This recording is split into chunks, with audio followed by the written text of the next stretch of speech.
un échange entre les Africains et la communauté internationale.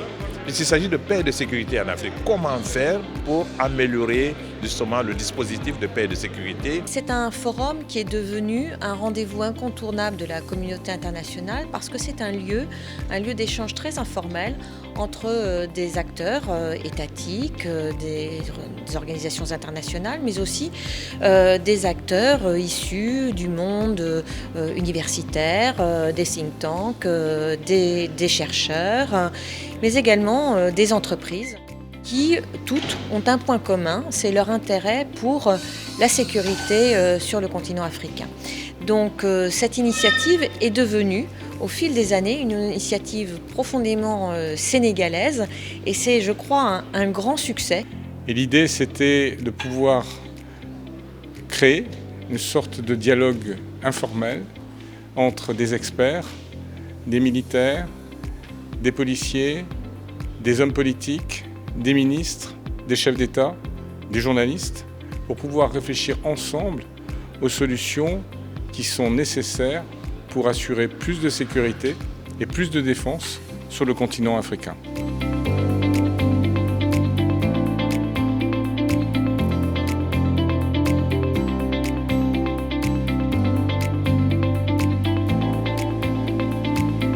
Je crois qu'il est important que le continent africain ait un moment où elle peut réfléchir à ces défis sécuritaires. Le Forum de Dakar en est un, il y en a d'autres, mais c'est certainement le plus important. Cette approche intégrée qui correspond à la thématique de cette 4e édition du Forum de Dakar, des solutions intégrées aux défis de paix et de sécurité en Afrique, c'est exactement celle-ci que nous nous sommes employés au niveau de l'Union africaine à concrétiser. D'abord, c'est la première fois que l'Agence française de développement est partenaire du Forum de Dakar.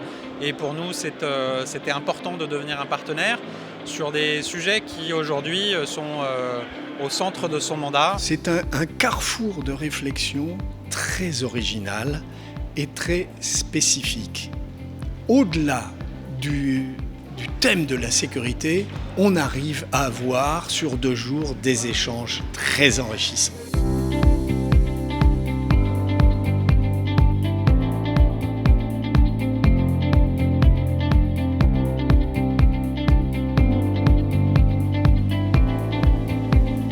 Le forum est un succès. C'est un forum qui s'est installé confortablement dans le dispositif international de paix et de sécurité en Afrique.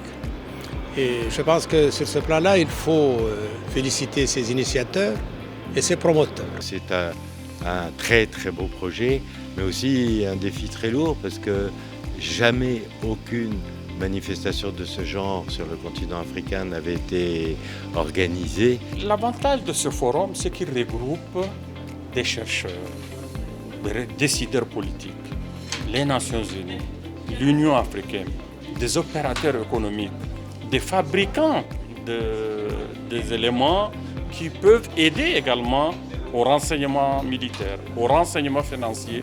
Et donc, toute personne qui a une contribution est la bienvenue. La CEIS a justement un think tank de réflexion stratégique, donc amène avec ses équipes ici non seulement une capacité d'organisation, qu'elle met en œuvre dans d'autres événements ailleurs, en France notamment, mais elle amène également tout un travail de fond.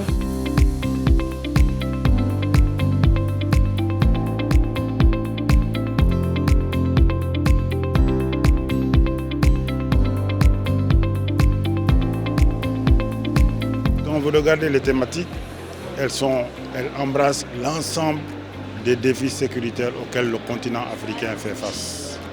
Et c'est ça qui est le plus important. Les défis sont nombreux, ils sont multiples, il faut en débattre. Je voudrais féliciter Olivier Darasson pour son implication, sa volonté de faire en sorte que Dakar soit ce lieu de rendez-vous, ce creuset alors de savoir, d'échanges et où sortiront sans doute l'une des solutions adaptées à ces phénomènes-là. J'espère que cette 4e édition du Forum de Dakar contribuera davantage à mettre en évidence cet impératif majeur pour l'Afrique.